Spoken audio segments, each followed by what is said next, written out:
What's the millennial question? Apparently, millennials as a generation, which is a group of people who were born approximately 1984 and after, are tough to manage. And they're accused of being entitled and narcissistic and self-interested, unfocused, lazy. But entitled is the big one. And because they confound leadership so much, what's happening is leaders are asking the millennials, what do you want? And millennials are saying, we want to work in a place with purpose, love that. We want to make an impact, whatever that means. We want free food and beanbags. And so somebody articulates some sort of purpose, there's lots of free food and there's beanbags, and yet for some reason, they're still not happy. And that's because they're missing, there's a missing piece. What I've learned is that I can break it down into 4 pieces, right? There are four things, 4 characteristics.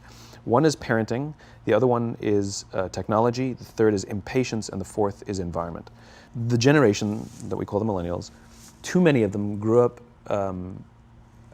subject to, not my words, failed parenting strategies, where, for example, they were told that they were special all the time. They were told that they could have anything they want in life, just because they want it, right? They were told, some of them got into honors classes, not because they deserved it, but because their parents complained. And some of them got A's, not because they earned them, but because the teachers didn't want to deal with the parents. Some kids got participation medals. You got a medal for coming in last, right? Which the science we know is pretty clear, which is it devalues the medal and the reward for those who actually work hard. And it actually makes the person who comes in last feel embarrassed because they know they didn't deserve it. So it actually makes them feel worse, right? So you take this group of people and they graduate school and they get a job and they're thrust into the real world, and in an instant they find out they're not special, their moms can't get them a promotion, that you get nothing for coming in last, and by the way, you can't just have it because you want it, right? And in an instant, their entire self-image is shattered. And so you have an entire generation that's growing up with lower self-esteem than previous generations. The other problem, to compound it, is we're growing up in a Facebook, Instagram world. In other words, we're good at putting filters on things. We're good at showing people that life is amazing even though I'm depressed, right? And so everybody sounds tough, and everybody sounds like they got it all figured out. And the reality is there's very little toughness, and most people don't have it figured out. And so when the more senior people say, well, what should we do? They sound like, this is what you got to do. And they have no clue, right? So you have an entire generation growing up with lower self-esteem than previous generations, right? Through no fault of their own, right? They were dealt a bad hand, right? Now let's add in technology. We know that engagement with social media and our cell phones releases a chemical called dopamine. That's why when you get a text, it feels good, right? So we've all had it where you're feeling a little bit down or feeling a bit lonely, and so you send out 10 texts to 10 friends, hi, hi, hi, hi, hi, because it feels good when you get a response, right? Right? It's why we count the likes. It's why we go back 10 times to see if my Instagram is growing slower, did I do something wrong? Do they not like me anymore, right? The trauma for young kids to be unfriended, right? Because we know when you get it, you get a hit of dopamine, which feels good. It's why we like it. It's why we keep going back to it. Dopamine is the exact same chemical that makes us feel good when we smoke, when we drink, and when we gamble. In other words, it's highly, highly addictive. Right? We have age restrictions on smoking, gambling, and alcohol, and we have no age restrictions on social media and cell phones, which is the equivalent of opening up the liquor cabinet and saying to our teenagers, hey, by the way, this adolescence thing, if it gets you down. But that's basically what's happening. That's basically what's happening, right? That's basically what happened. You have an entire generation that has access to an addictive, numbing chemical called dopamine through social media and cell phones as they're going through the high stress of adolescence. Why is this important? Almost every alcoholic discovered alcohol when they were teenagers. When we're very, very young, the only approval we need is the approval of our parents. And as we go through adolescence, we make this transition where we now need the approval of our peers. Very frustrating for our parents, very important for us. It allows us to acculturate outside of our immediate families into the broader tribe, right? It's a highly, highly stressful and anxious period of our lives, and we're supposed to learn to rely on our friends. Some people, quite by accident, discover alcohol and numbing effects of dopamine to help them cope with the stresses and anxieties of adolescence. Unfortunately, that becomes hardwired in their brains, and for the rest of their lives, when they suffer significant stress, they will not turn to a person, they will turn to the bottle. Social stress, financial stress, career stress, that's pretty much the primary reasons why an alcoholic drinks, right? What's happening is because we're allowing unfettered access to these dopamine-producing devices and media, basically it's becoming hardwired, and what we're seeing is as they grow older, too many kids don't know how to form deep, meaningful relationships. Their words, not mine. They will admit that many of their friendships are superficial. They will admit that their friends, that they don't count on their friends, they don't rely on their friends, they have fun with their friends, but they also know that their friends will cancel on them if something better comes along. Deep, meaningful relationships are not there because they never practice the skill set, and worse, they don't have the coping mechanisms to deal with stress. So when significant stress starts to show up in their lives, they're not turning to a person, they're turning to a device, they're turning to social media, they're turning to these things which offer temporary relief. We know, the science is clear, we know that people who spend more time on Facebook suffer higher rates of depression than people who spend less time on Facebook, right? These things balanced. Alcohol is not bad, too much alcohol is bad. Gambling is fun, too much gambling is dangerous, right? There's nothing wrong with social media and cell phones. It's the imbalance, right? If you're sitting at dinner with your friends and you're texting somebody who's not there, that's a problem. That's an addiction. If you're sitting in a meeting with people you're supposed to be listening to and speaking, and you put your phone on the table, face up or face down, I don't care, that sends a subconscious message to the room that you're just not that important to me right now, right? That's what happens. And the fact that you cannot put it away is because you are addicted, right? If you wake up and you check your phone before you say good morning to your girlfriend, boyfriend, or spouse, you have an addiction.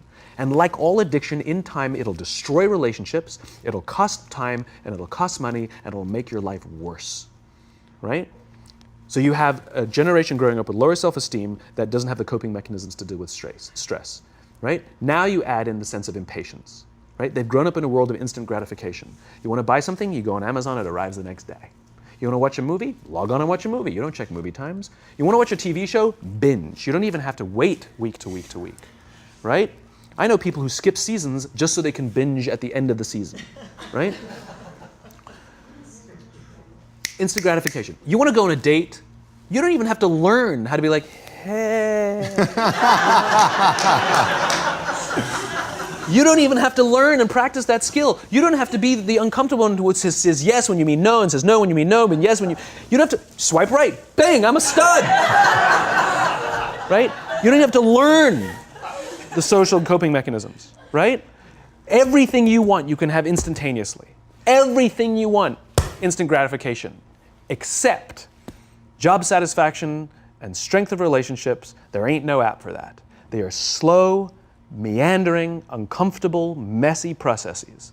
And so I keep meeting these wonderful, fantastic, idealistic, hardworking, smart kids. They've just graduated school. They're in their entry-level job. I sit down with them and I go, how's it going? They go, I think I'm going to quit. I'm like, why? They're like, I'm not making an impact. I'm like, you've been here 8 months. You know? It's as if they're standing at the foot of a mountain and they have this abstract concept called impact that they want to have in the world, which is the summit. What they don't see is the mountain. I don't care if you go up the mountain quickly or slowly, but there's still a mountain. And so what this young generation needs to learn is patience. That some things that really, really matter, like love, or job fulfillment, joy, love of life, self-confidence, a skill set, any of these things, all of these things take time. Sometimes you can expedite pieces of it, but the overall journey is arduous and long and difficult.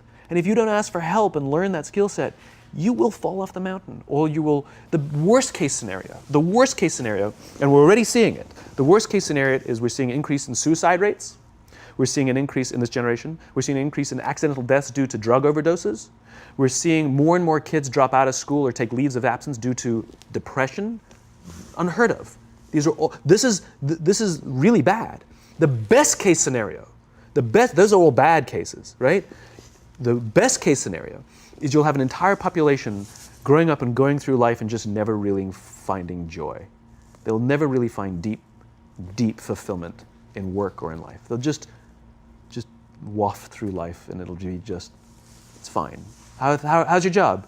It's fine. It's the same as yesterday. How's your relationship? It's fine.